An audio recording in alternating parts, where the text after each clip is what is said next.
दोस्तों आप जितने लोग भी वीडियो देख रहे हैं, मुझे नहीं लगता कि सारे के सारे लोगों को ये पता होगा कि जो हमारा एम का एक steel fighter jet non stealth configuration के साथ भी आने वाला है। ये बात सबको पता होगी। आई थिंक कि कई लोगों को नहीं पता होगी।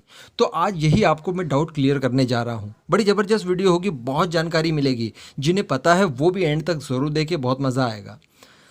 तो दोस्तों यहाँ पर मैं आपको बता दूं कि जो हमारा एम का है वो स्टेल्थ और नॉन स्टेल्थ दोनों ही कॉन्फ़िगरेशन के साथ आने वाला है। अब आप ये सोच रहे होंगे कि भला हमारे पास नॉन स्टेल्थ इतने सारे फाइटर जेट हैं, सबसे बड़ी बात एमका के साथ ही जो बनकर तैयार होगा तेजस मार्क टू, उसके बाद भी ये नॉन स्टेल्थ फाइटर जेट भला हम क्यों एमका वाला डेवलप कर रहे हैं, क्यों नहीं केवल और केवल स्टेल्थ फाइटर जेट ही डेवलप करें।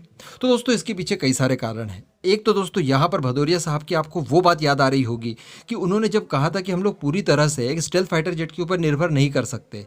उन्होंने कहा था ना कि नॉन स्टेल्थ फाइटर जेट भी किसी एयरफोर्स के लिए बहुत ज़्यादा ज़रूरी है। तो उसका कारण मैं आपको बताता हूँ। देखिए दोस्तों, हमारा एम का जो है वो जब स्टेल्थ कॉन्फ़िगरेशन के साथ फ्लाई करेगा, दुश्मन की टेरिटरी में अंदर घुसेगा, तो अपने साथ केवल और केवल 1600 किलोग्राम के हथियार ले जा पाएगा। यानी अल्टीमेटली आप ये कह दीजिए कि 1.5 टन के लगभग। यानी ये कुछ भी नहीं होता, बिल्कुल कुछ भी नहीं है। तो ये प्रॉब्लम है कि आप केवल और केवल स्टेल्थ फाइटर जेट के ऊपर बिलीव नहीं कर सकते। लेकिन दोस्तों एमका में होगा ये कि इसके अंदर हार्ड पॉइंट भी होंगे, जी हाँ, जिसमें बाहर की तरफ मिसाइलें लटकाई जा सकती है। अगर वहां पर आप हथियारों को फिट करें तो यहाँ पर आपको सुविधा मिलती है, 6500 किलो के हथियार आप आराम से लटका सकते हैं। यानी कुल मिलाकर हो गया 6.5 टन, 6.5 टन ये, और इंटरनल वेपन बे में 1.5 टन, यानी 8 टन के लगभग आप वेपन कैरी कर सकते हैं। यह सुविधा मिलती है आपको नॉन स्टेल्थ एमका के साथ, इसीलिए इसको नॉन स्टेल्थ भी बनाया गया है। दूसरी बात दोस्तों, ओरका के बारे में हमने बात की थी कि जो twin engine non stealth 4.4 generation का एक फाइटर जेट होगा।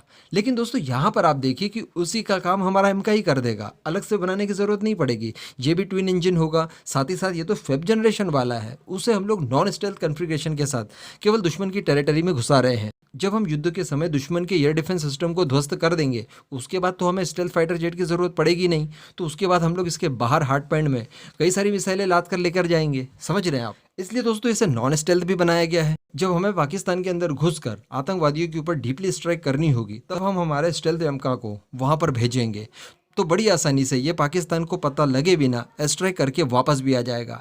लेकिन अगर युद्ध होता है और उस समय जब हम लोग इसी स्टेल्थ एमका की मदद से पाकिस्तान के सारे रडार सिस्टम और एयर डिफेंस सिस्टम को ध्वस्त कर देंगे, उसके बाद हम इसके नॉन स्टेल्थ वर्जन को इस्तेमाल करके पाकिस्तान के अंदर घुसकर भारी तबाही मचाएंगे। और दूसरी बात दोस्तों की जो हमें twin engine non stealth fighter की ज़रूरत है, जिसके लिए हम लोग राफेल का इस्तेमाल कर रहे हैं, उसकी निर्भरता भी ये खत्म कर देगा, क्योंकि ये नॉन स्टेल्थ कॉन्फ़िगरेशन के साथ राफेल का बाप ठहरा है।